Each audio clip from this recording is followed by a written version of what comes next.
Israel के वापस हटने पर हमास ने पूरी तरह से अपने जो विरोधी थे, उनको मारना शुरू कर दिया है। हमास को लगता है कि गाज़ा में उनके फेलियर के पीछे असल कारण गाज़ा में ही उनकी मुखबिरी देने वाले थे या गाज़ा में ही इज़राइल का साथ देने वाले कुछ फिलिस्तीनी थे। अब हमास उनको ढूँढ-ढूँढ कर मारना शुरू कर रहा है। कुछ लोगों को कैमरे के सामने मार रहा है और अभी जिसके बारे में हम सेशन कर रहे हैं, 8 इज़राइली जासूसों को मार दिया गया है। ये तस्वीर पूरी दुनिया को दहला रही है। उस वीडियो को हम आपके सामने नहीं चला पाएँगे, लेकिन सुर्खी बहुत ही भीषण है। हेडिंग बनती है कि हमास ने इस समय गाजा में जो भी अपने विरोधी थे, उन्हें ढूंढ-ढूंढ कर मारना शुरू कर दिया है। हमास फिर से गाजा को अपने कब्जे में लेने निकल पड़ा है।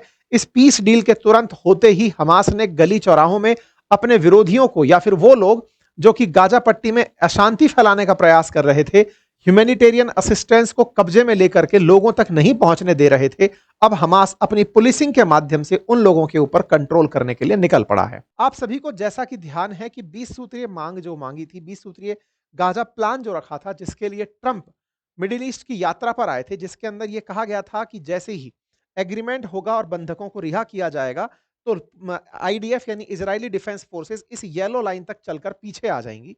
पीछे आने के बाद में हमास को यहां से छोड़कर निकलना होगा। इसमें यह कहा गया था कि ह्यूमैनिटेरियन एड को तो वहां पहुंचा दिया जाएगा, लेकिन इसके बाद में हमास एक्सक्लूड फ्रॉम गवर्नमेंट्स और ऑल वेपन डिसमेंटल्ड। 13 नंबर की जो आप लीडिंग है अगर ये पढ़ रहे हो, तो हमास के बारे में कहा गया था कि इसको गवर्नेंस से हटना होगा। साथ ही साथ regional partner guarantee Hamas compliance and security. Hamas को लेकर के यह था कि if Hamas rejects the plan, area handed over from the Israeli military to the ISF will proceed. मतलब एक प्रकार से हमास को किसी भी तरह से पावर में नहीं रहने दिया जाएगा, इस तरह का एग्रीमेंट साइन किया गया था। इस 20 सूत्रीय मांग में हमास जिसको हटाने का प्रयास था, वो हमास पूरी ताकत से फिर उठ खड़ा हुआ है। हमास ने अपनी ताकत उस समय दुनिया को एक बार फिर दिखाई जब वो बंधकों को उसी तरह से अपने पुराने अंदाज में लेकर के रेड क्रॉस को देने आया था। जिस दिन ट्रंप इजराइल पहुंच रहे थे, हमास अपनी गाड़ियों में बंधकों को भर के अपने गन में अपनी पूरी अकड़ के साथ में बंधकों को लौटाने आया था। इसका मतलब अमेरिका और इजरायली फोर्सेस सारी खुफिया जानकारी जुटाने के बावजूद इतने से एरिया में जो हमास था, वहां से अपने बंधकों को नहीं निकलवा पाए थे और इनकी मर्जी से जब इन्होंने चाहा तब बंधकों को रिहा किया गया। इसके बाद में डेड बॉडीज की बारी आती है और धीरे धीरे डेड बॉडीज रिलीज होना शुरू होती है। कल यानी 14 अक्टूबर के दिन शाम 8 बजे के आसपास 4 हॉस्टेजेस को और रिहा किया गया। कुल मिलाकर के 28 लोग अभी तक रिहा किए जा चुके हैं या फिर डेड बॉडी समेत जीवित लोगों की संख्या 28 अब तक बाहर आ चुकी है।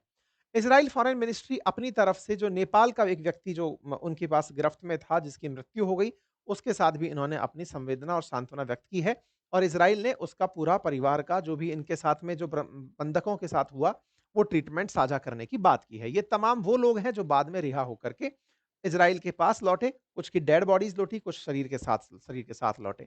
जो डेड बॉडीज लौटी हैं, इनका उद्देश्य केवल यही है कि ये अपने देश के अंदर दफना दिए जाएं ताकि लोग इन्हें, परिवारजन इन्हें लाख आखिरी जो राइट है, रिचुअल्स हैं, वो इनके साथ पूरा कर चुके हैं। खैर, फिलहाल के लिए जो अब सुर्खियां निकल रही हैं वो ये कि इस पूरे घटनाक्रम में हॉस्टेजेस की फैमिली डिमांड कर रही हैं जो बचे हुए लोग हैं उनके लिए।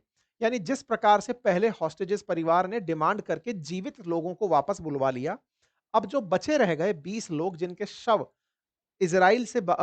शव गाजा में हैं, उन्हें वापस लाने की मांग की जा रही है। शवों को वापस लाने की मांग को लेकर के इजराइल के प्राइम मिनिस्टर पर दबाव बनाया जा रहा है, जिसके चलते इजराइल कह रहा है कि हम गाजा में दी जा रही सहायता राशि को रोक सकते हैं। ये बात अगर वापस होती है तो क्या पुनः पुराने हालात पैदा नहीं हो जाएंगे? ये एक बड़ा विषय बनकर उभर रहा है। आप सभी को ज्ञात होगा कि इजराइल के ही कहने पर या इजराइल के ही द्वारा रास्ता दिए जाने पर ये मानवीय सहायता जो दुनिया भर से गाजा में भेजी गई है, ये क्रॉस होकर उस तरफ जा पाती है। अगर वो शव वापस नहीं आते हैं तो संभव है कि ये सहायता इजराइल रोक देगा। फिर से गाजा पुरानी स्थितियों से बाहर आने का जो प्रयास कर रहा है वो नहीं हो पाएगा। इजराइल के द्वारा ये थ्रेट दी जा रही है कि वो गाजा को दी जाने वाली सहायता रोक सकता है। आज ही के दिन इजराइल के प्राइम मिनिस्टर ने अपनी तरफ से कहा कि Hamas terrorist organisation is required to uphold it commitment. जो कह रखा है वो पूरी बात की जाए। साथ ही साथ में इन्होंने कहा कि जो एग्रीमेंट दिया हुआ है दोनों देशों के बीच में, उसको एग्री करे। We will not compromise on this and will spare no effort until we return all the fallen hostages. और हम तब तक नहीं रुकेंगे जब तक हमारे सारे हॉस्टेजेस वापस नहीं आ जाते। इस तरह से इजराइल के प्रधानमंत्री का ये जो बयान है, इसकी गहरी मान्यता देखी गई है। कहा जा रहा है कि नेतन्याहू फिर से हमास को इस बात की धमकी दे रहे हैं कि अगर आपने हमारे लोग वापस रिहा नहीं किए तो फिर इसके घातक परिणाम हो सकते हैं। कुल मिलाकर नेतन्याहू ने अपने उन बंधकों से जो कि अभी रिहा होकर आए हैं, उनके परिवारजनों से मुलाकात की और इजराइल को फिर से रहने के लिए एक तरह से तैयार रहने का आदेश दे दिया कि आने वाले समय में अगर हमास नहीं मानता है तो हमारे फर्दर एक्शंस क्या हो सकते हैं। ऐसे में एक और रिपोर्ट निकल कर आई कि ये जो 20 सूत्रीय मांगे थी, इसके अंदर जो येलो लाइन खींची गई थी, जहां पर आईडीएफ की फोर्सेस को रुकना था और गाजा की जो जनता है वो दूसरी तरफ रहने वाली थी। अब गाजा के लोग चल करके इजरायली डिफेंस फोर्सेस वाली लाइन को क्रॉस करके आ रहे हैं। यानी कि येलो लाइन से इस तरफ तक ही लोगों को रहने की परमिशन थी। येलो लाइन पर इजरायली डिफेंस फोर्सेस रुकने वाली थी। ऐसे में लोगों के द्वारा इस एरिया को क्रॉस करके दूसरी तरफ आने का प्रयास किया जा रहा है। इस बात को रिपोर्ट किया गया है। इजरायली डिफेंस फोर्सेस कह रहे हैं कि बहुत सारे ऐसे सस्पेक्ट हैं जो इस येलो लाइन को क्रॉस करके दूसरी तरफ आ रहे हैं। इनका उद्देश्य हमारी फोर्सेस को पीछे हटाना है। वहीं गाजा में रह रहे लोगों का मानना है कि इजरायली डिफेंस फोर्सेस ने गाजा पर एक तरह से कब्जा करने का यह प्रयास किया है। येलो लाइन एक वो एरिया बन जाएगा जहां पर इजरायली डिफेंस फोर्सेस रहने लगेंगी।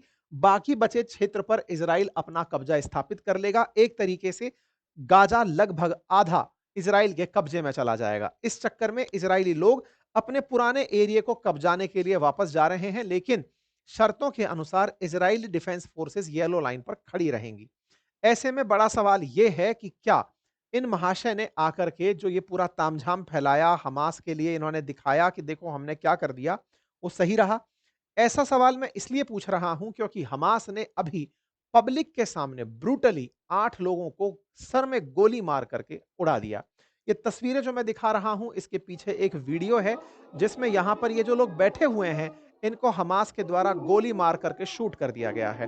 ये जो वीडियोस हैं मैं नहीं चलाना चाहता, मतलब ये बहुत तेजी से मैंने हटा दिया है। कुल मिलाकर बात ये है कि हमास के द्वारा 8 लोग जो कि फिलिस्तीनी बताए गए थे लेकिन इजराइल के लिए जासूसी कर रहे थे, ये मानते हुए कि इन्होंने ही सूचनाएं दी थी कि हमास के ठिकाने कहां हैं, ऐसा करके अब हमास लोगों में डर भर रहा है। गाजा में उन लोगों में डर भर रहा है जिनके चलते हमास का नुकसान हुआ। हमास उन लोगों को ढूंढ ढूंढ कर पब्लिक के सामने गोली मार रहा है। इसके बारे में फिलिस्तीन के राष्ट्रपति महमूद अब्बास, अब आपके दिमाग में सवाल आएगा कि ये कहां एग्जिस्ट करते हैं? तो ये वेस्ट बैंक साइड में एग्जिस्ट करते हैं। इनकी बिल्कुल नहीं चलती है। इनकी गाजा में बिल्कुल नहीं चलती है। गाजा में हमास चलता है और वहां पे पैलेस्टीनियन अथॉरिटी। तो फिलिस्तीन के राष्ट्रपति जो महमूद अब्बास हैं, ये वेस्ट बैंक में बैठे और वेस्ट बैंक में लगभग इजराइल का कब्जा है। ऐसे में गाजा के लिए इनका बयान केवल एक सिंथेटिक बयान है जिसको कि सुना जा सकता है, लेकिन इसका कोई महत्व नहीं है।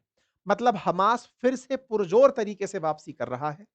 ट्रंप के द्वारा ये जो भी दुख दिखावे के काम किए जाते हैं कि मैंने दुनिया में ये शांति करा दी, ये पीस प्लान ले आया, ये फेल होता डे 1 के अंदर ही दिखाई दे गया है। अभी चौथा दिन हुआ है इस पूरे काम को एग्जीक्यूट हुए और उस दिन के बाद ही इजराइल की, और अभी तो ये आए दिन और देखने को मिलेंगे। इससे बड़ा सवाल ये बनता है कि दिखावे के लिए ट्रंप दुनिया में जो भी ड्रामे कर रहे हैं, वो ड्रामे वेस्टेज हैं। Peace in the Middle East के नाम पर इन सबको इकट्ठा किया गया कि देखो हम कुछ करने जा रहे हैं। ट्रंप के द्वारा हस्ताक्षर करवाए गए इजिप्ट के अंदर बैठ करके, यहाँ पर साथ में कई और राष्ट्र अध्यक्ष जिसमें कतर, तुर्की और इजिप्ट के राष्ट्र अध्यक्ष शामिल थे कि हाँ देखो हम हमास और इनके बीच में समझौता करा रहे हैं, ये निरर्थक रहा। ट्रंप ने बकायदा साइन करवा करके इसे पीस एग्रीमेंट भले ही कह दिया हो, लेकिन पीस मुश्किल से 10 दिन के भीतर खत्म हो जाने वाली है क्योंकि हमास अपनी आदतों से बाज नहीं आएगा। इजराइल के इरादे नेक दिख नहीं रहे हैं। वो किसी ना किसी बात पर फिर से हमास को टारगेट करेगा और हमास अपने हथियार नहीं छोड़ने वाला है। हमास हथियार नहीं छोड़ेगा, फिर से गाजा के अंदर पुलिसिंग तेज करेगा। गाजा में उसकी पुलिसिंग तेज होगी, फिर से वो लोगों को कब्जाएगा, डराएगा और ह्यूमैनिटेरियन जो असिस्टेंस आ रही है उन्हें अपने कब्जे में लेकर के फिर से अपने पुराने मिशन पर जुट जाएगा। कुल मिलाकर ट्रंप का यह मिशन केवल एक शोबाजी रह जाएगा। फिलहाल के लिए तो ऐसा ही लगता है। बाकी आप लोग इस विषय पर क्या सोचते हैं? अपनी राय कमेंट बॉक्स में जरूर बताएं क्योंकि ये तस्वीरें पूरी दुनिया को फिर से सोचने पर विवश कर रही हैं कि क्या वाकई में हमास खत्म हुआ? क्या हमास इस तरह की तैयारी कर रहा है कि वो हथियार छोड़ देगा या ये केवल एक ब्लफ था? आप जैसा सोचते हैं अपनी राय कमेंट बॉक्स में जरूर रखें। फिलहाल के लिए इतना ही। चैनल पर नए हैं तो सब्सक्राइब कर लें। अपनी पाठशाला एप्लीकेशन पर दिवाली ऑफर ऑन है, उसका लाभ लें और बातें बाजार की एप्लीकेशन पर भी ऑफर चालू है। Thank you so much.